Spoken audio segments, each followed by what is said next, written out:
ಆಗಿರೋ ಸೆಕ್ಯೂರಿಟಿ ಕೊಟ್ಟು ಕಾಳಿನ ಕರ್ಕೊಂಡು ಹೋಗ್ತಿದ್ರು ಸ್ವಾಮಿ. ಅದು ಒಬ್ಬ ಕ್ರಿಮಿನಲ್ ನ ಕರ್ಕೊಂಡು ಹೋದಂಗಿರ್ಲಿಲ್ಲ. ಇಡೀ ಪ್ರಪಂಚನ ಗೆದ್ದಿರೋ ಅಶೋಕ ಚಕ್ರವರ್ತಿನ ಮೆರವಣಿಗೆ ಮಾಡಿಸ್ದಂಗಿತ್ತು.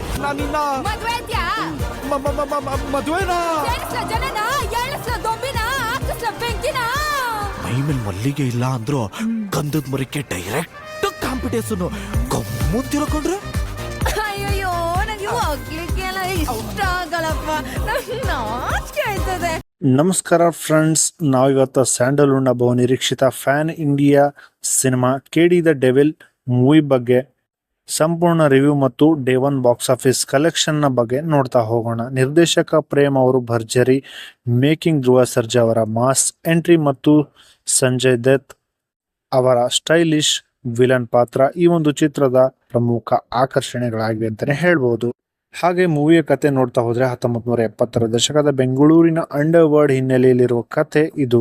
ಸಾಮಾನ್ಯ ಕಳ್ಳನಾಗಿರುವ ಕಾಳಿದಾಸ ಅಲಿಯಾಸ್ ಕೆಡಿ ಅಕಸ್ಮಾತ್ ದೊಡ್ಡ ಗ್ಯಾಂಗ್ಸ್ಟರ್ಗಳ ಜಗತ್ತಿಗೆ ಕಾಲಿಡ್ತಾನೆ. ನಂತರ ಅವನ ಜೀವನ ಹೇಗೆ ಬದಲಾಗುತ್ತೆ ಅನ್ನುವುದು, ಅಂಡರ್ ವರ್ಲ್ಡ್ನ ದೊಡ್ಡ ಹೆಸರಾಗುತ್ತೇನೆ ಎಂಬುದೇ ಚಿತ್ರದ ಮುಖ್ಯ ಕಥೆಯಾಗಿರುತ್ತೆ. ಧ್ರುವ ಸರ್ಜಾ ಅವರ ಪರ್ಫಾರ್ಮೆನ್ಸ್ ಬಗ್ಗೆ ಮಾತಾಡ್ತಾ ಹೋದ್ರೆ, ಧ್ರುವ ಸರ್ಜಾ ತಮ್ಮ ಮಾಸ್ ಸ್ಕ್ರೀನ್ ಪ್ರೆಸೆನ್ಸ್ ಮೂಲಕ ಅಭಿಮಾನಿಗಳಿಗೆ ಇಷ್ಟವಾಗುವ ರೀತಿಯಲ್ಲಿ ಕಾಣಿಸ್ಕೊಂಡಿದ್ದಾರೆ. ಆಕ್ಷನ್ ದೃಶ್ಯಗಳಲ್ಲಿ ಅವರು ಅದ್ಭುತವಾಗಿ ಮಿಂಚಿದ್ದಾರೆ. ಹಾಗೆ ವಿಲನ್ ರೋಲ್ ನ ಬಗ್ಗೆ ಮಾತಾಡ್ತಾ ಹೋದ್ರೆ ಸಂಜಯ್ ದತ್ ಅವರ ಪರ್ಫಾರ್ಮೆನ್ಸ್ ನ ಬಗ್ಗೆ ಮಾತಾಡ್ತಾ ಹೋದ್ರೆ, ಸಂಜಯ್ ದತ್ ಅವರ ಪಾತ್ರ ಚಿತ್ರಕ್ಕೆ ಮತ್ತಷ್ಟು ತೂಕ ನೀಡುತ್ತೆ. ಅವರ ಸ್ಟೈಲ್ ಮತ್ತು ಡೈಲಾಗ್ ಡೆಲಿವರಿ ಗಮನ ಸೆಳೆಯುವಂತಿದೆ. ಮೂವಿಯ ನಿರ್ದೇಶಕನ ಬಗ್ಗೆ ಮಾತಾಡ್ತಾ ಹೋದ್ರೆ, ಪ್ರೇಮ್ ಅವರು 70ರ ದಶಕದ ಬೆಂಗಳೂರಿನ ವಾತಾವರಣವನ್ನು ಅದ್ಭುತವಾಗಿ ಸೃಷ್ಟಿಸಿದ್ದಾರೆ. ಸೆಟ್ಗಳು, ಕಾಸ್ಟ್ಯೂಮ್ಗಳು ಮತ್ತು ದೃಶ್ಯ ಮ್ಯಾನಸ್ ಚಿತ್ರಕ್ಕೆ ದೊಡ್ಡ ಪ್ಲಸ್ ಪಾಯಿಂಟ್ ಆಗಿವೆ ಅಂತಾನೆ ಹೇಳ್ಬೋದು. ಮ್ಯೂಸಿಕ್ ಮತ್ತು ಬ್ಯಾಕ್ ಗ್ರೌಂಡ್ ಸ್ಕೋರ್ ಬಗ್ಗೆ ಮಾತಾಡ್ತಾ ಹೋದ್ರೆ, ಅರ್ಜುನ್ ಜನ್ಯ ಅವರ ಹಿನ್ನೆಲೆ ಸಂಗೀತ, ಬ್ಯಾಕ್ ಗ್ರೌಂಡ್ ಮ್ಯೂಸಿಕ್ ಮಾಸ್ ದೃಶ್ಯಗಳಿಗೆ ಉತ್ತಮ ಬೆಂಬಲ ನೀಡಿದೆ. ವಿಶೇಷವಾಗಿ ಆಕ್ಷನ್ ಸನ್ನಿವೇಶಗಳಲ್ಲಿ ಬ್ಯಾಕ್ ಗ್ರೌಂಡ್ ಮ್ಯೂಸಿಕ್ ಪ್ರಭಾವಶಾಲಿಯಾಗಿದೆ ಅಂತಾನೆ ಹೇಳ್ಬಹುದು. ಮೂವಿಯ ಪ್ಲಸ್ ಪಾಯಿಂಟ್ಸ್ ಬಗ್ಗೆ ಮಾತಾಡ್ತಾ ಹೋದ್ರೆ, ಧ್ರುವ ಸರ್ಜಾ ಅವರ ಆಕ್ಟಿಂಗ್ ಪರ್ಫಾರ್ಮೆನ್ಸ್ ಸಖತ್ತಾಗಿ ನೋಡ್ಲಿಕ್ಕೆ ಸಿಗುತ್ತೆ. ಅದ್ರ ಜೊತೆಗೆ ಫ್ರೇಮ್ ಅವರ ಮೇಕಿಂಗ್ ಸ್ಟೈಲ್ ಆಕ್ಟಿಂಗ್ ಸಹ ನಿಮ್ಗೆ ನೋಡ್ಲಿಕ್ಕೆ ಸಿಗುತ್ತೆ. ಭರ್ಜರಿ ಆಕ್ಷನ್ ಸೀನ್ಸ್ ಗಳು ನೋಡ್ಲಿಕ್ಕೆ ಸಿಗುತ್ತೆ. ಅದ್ರ ಜೊತೆಗೆ 70ರ ದಶಕದ ಸೆಟ್ಟಿಂಗ್ ಗಳನ್ನು ನೋಡ್ಲಿಕ್ಕೆ ಸಹ ಸಿಗುತ್ತೆ.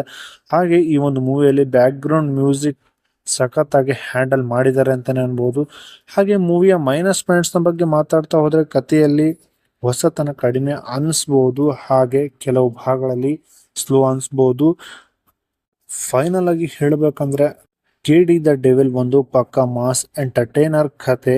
ಹೊಸದಾಗಿದ್ರು ಧ್ರುವ ಸರ್ಜಾ ಅವರ ಸ್ಕ್ರೀನ್ ಪ್ರೆಸೆನ್ಸ್, ಪ್ರೇಮ್ ಅವರ ಗ್ರ್ಯಾಂಡ್ ಮೇಕಿಂಗ್ ಮತ್ತು ಆಕ್ಷನ್ ದೃಶ್ಯಗಳು ಅಭಿಮಾನಿಗಳಿಗೆ ಖಂಡಿತ ಇಷ್ಟವಾಗುತ್ತವೆ.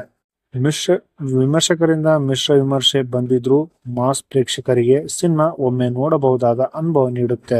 ಮೂವಿಯ ಕಾಸ್ಟಿಂಗ್ ಡೀಟೇಲ್ಸ್ ನ ಬಗ್ಗೆ ಮಾತಾಡ್ತಾ ಹೋದ್ರೆ, ಧ್ರುವ ಸರ್ಜಾ ಕಾಳಿದಾಸನ ಪಾತ್ರದಲ್ಲಿ ಕಾಣಿಸ್ಕೊಂಡಿದ್ದಾರೆ. ಹಾಗೆ ಅದರ ಜೊತೆಗೆ ಸಂಜಯ್ ದತ್, ಶಿಲ್ಪಾ ಶೆಟ್ಟಿ, ರಮೇಶ್ ಅರವಿಂದ್ ಹಾಗೂ ವಿ ರವಿಚಂದ್ರನ್, ರೇಷ್ಮಾ ನಾನಯ್ಯ, ಜಿಶು ಸೇನ್ಗುಪ್ತಾ ಮತ್ತು ನೂರಾ ಫತೇ ಜೊತೆಗೆ ಸುದೀಪ್ ಅವರು ಈ ಒಂದು ಮೂವಿಯಲ್ಲಿ ಕಾಣಿಸ್ಕೊಂಡಿರ್ತಾರೆ. ಮೂವಿಯ ಬಿಡುಗಡೆ ಬಗ್ಗೆ ಮಾತಾಡ್ತಾ ಹೋದ್ರೆ, ಏಪ್ರಿಲ್ 30, 2026 ಮೂವಿಯನ್ನು ಥಿಯೇಟರ್ಗಳಲ್ಲಿ ಬಿಡುಗಡೆ ಮಾಡಲಾಯಿತು. ಮೂವಿಯ ಡೇ 1 ಬಾಕ್ಸ್ ಆಫೀಸ್ ಕಲೆಕ್ಷನ್ ನ ಬಗ್ಗೆ ಮಾತಾಡ್ತಾ ಹೋದ್ರೆ, ಧ್ರುವ ಸರ್ಜಾ ಅವರ ಅಭಿನಯದ ಕೆಡಿ ದ ಡೆವಿಲ್ ಸಿನಿಮಾ 2026 ಏಪ್ರಿಲ್ 30 ಬಿಡುಗಡೆ ಆಯಿತು. ಮೊದಲು ದಿನದ ಕರ್ನಾಟಕದಲ್ಲಿ ಸರಿಸುಮಾರು 3.5 ಕೋಟಿ ಗ್ರಾಸ್ ಕಲೆಕ್ಷನ್ ಮಾಡಿದೆ ಎಂದು ವರದಿಯಾಗಿದೆ. ಭಾರಿ ನಿರೀಕ್ಷೆಗಳ ನಡುವೆ ಬಿಡುಗಡೆಯಾದ ಈ ಒಂದು ಚಿತ್ರಕ್ಕೆ ಓಪನಿಂಗ್ ಉತ್ತಮವಾಗಿದ್ರು ಚಿತ್ರದ ದೊಡ್ಡ ಬಜೆಟ್ಗೆ ಹೋಲಿಸಿದ್ರೆ ಆರಂಭಿಕ ಕಲೆಕ್ಷನ್ ನಿರೀಕ್ಷೆಗಿಂತ ಕಡಿಮೆ ಎಂದು ವಿಶ್ಲೇಷಕರು ಅಭಿಪ್ರಾಯಪಟ್ಟಿದ್ದಾರೆ. ಸೊ ಇದಾಗಿತ್ತು KD the Devil first day box office collection ನ ಬಗ್ಗೆ ಸಂಪೂರ್ಣ ಮಾಹಿತಿ.